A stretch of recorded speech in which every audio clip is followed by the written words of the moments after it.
A load of people have been messaging about the pending recession coming up, and in this video I'm going to be breaking down what is a recession, how do you react to it, when's it going to happen, and should you be scared?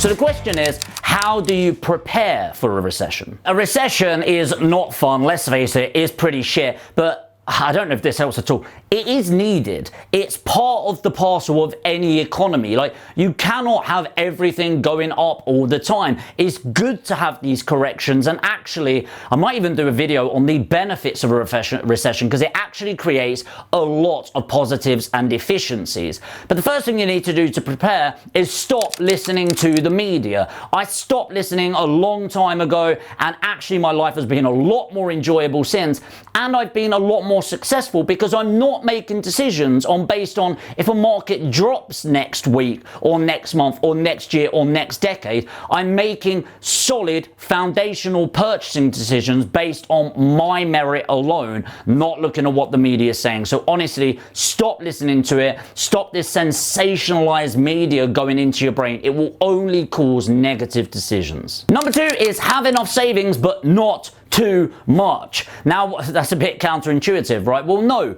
In general, I think you should look at your saving and your spending habits. So I'd be going through the last 6 months of my bank statements, and I'd be looking at it and going, where am I spending money that just isn't necessary? Okay, so you got a Netflix subscription, but you really need Netflix, Amazon Prime, Disney Plus, Paramount, all of the ones that all come in. And it's like, actually, the average person is spending close to £300 a month on superfluous subscriptions like that. How mad is that? The average person, £300 a month on just random crap that they don't need. Deliveroo coming to the door, Starbucks, Costa, Netflix, all of this stuff that we think we need, but actually we had a perfectly happy life without it, and actually it's because we've been sold on the idea that we need it in our life. So manage your spending.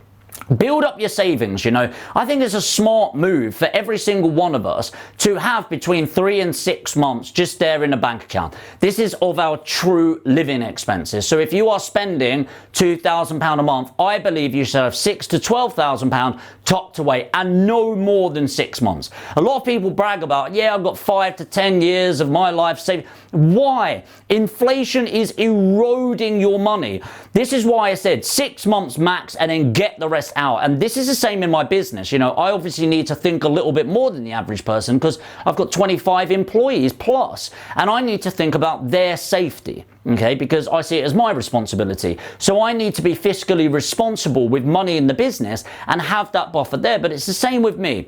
I have 6 months buffer waiting there. I have an additional 2 months as my trading account, which is my monthly in and out in the business. And then the rest, I want to get it working for me. Inflation right now is eroding the money. Now, are you likely to beat inflation? No, not right now, if I'm honest, okay? It's really about hedging against it. You are very unlikely to find investments that are going to pay that back in a reliable way. But you're getting fuck all in the bank account right now, and it's getting worse and worse. So you need to do everything you can to save, protect yourself, and then get the rest out and get it invested. Now, this is going to change for per investment, but my chosen investment vehicle is mainly property, and I am not fearful in any way, and I am still going to be buying aggressively throughout the rest of this year and beyond. With that in mind, by the way, if you've got debt that is higher than what you're going to be able to get as a return, I would start paying that down as well.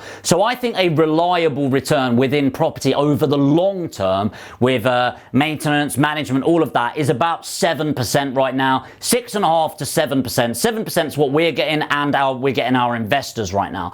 So if that is true, then you've got a credit card that's 15%, 20%, 28%, instead of thinking of investing first, you need to pay down that debt. So anything over that 7% mark, you need to focus on paying down that debt as best as possible. And that's including your savings, by the way. Say you've got a credit card that you can use and you've got 10 grand on it. Don't have 10 grand savings, put it in the credit card so you're stopping to pay that interest. And then if you need it again, great, you've got that access, but you might as well be paying down that so you're not paying that interest on a month-to-month basis. Next thing is start learning about about your own skill set, and this is the time to be really educating yourself and doubling down on that. You might not know this, but the 2008 recession created the most millionaires that there's ever been in a 5-year period. In fact, historically, there are more millionaires made in a recession than there are in a boom, and this is because change creates opportunity.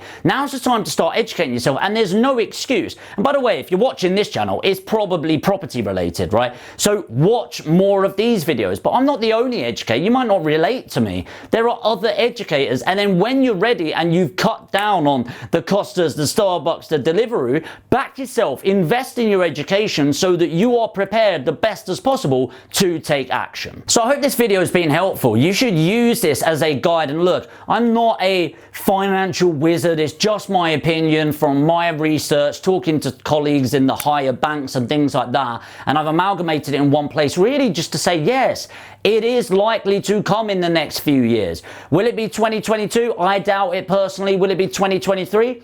That's where I'd maybe be thinking, I need to be a bit more cautious. But am I worried about it? Absolutely not. And if this is done just for one of you watching this and stopped you worrying about the panic of the media, then I feel I've done a good job. But ultimately, be prepared. Educate yourself as much as possible, get your savings together, and then get the money out of your bank and working for you. You need to stop spending, save a little bit, and start investing, and that is going to hedge against inflation and reward you over the long term. And just remember, all of these investments, whether it's gold or property, is a long-term venture. If every single time, and the thing I want to really focus on here is the average recession is 10.8 months long. Let's say 10 months to a year.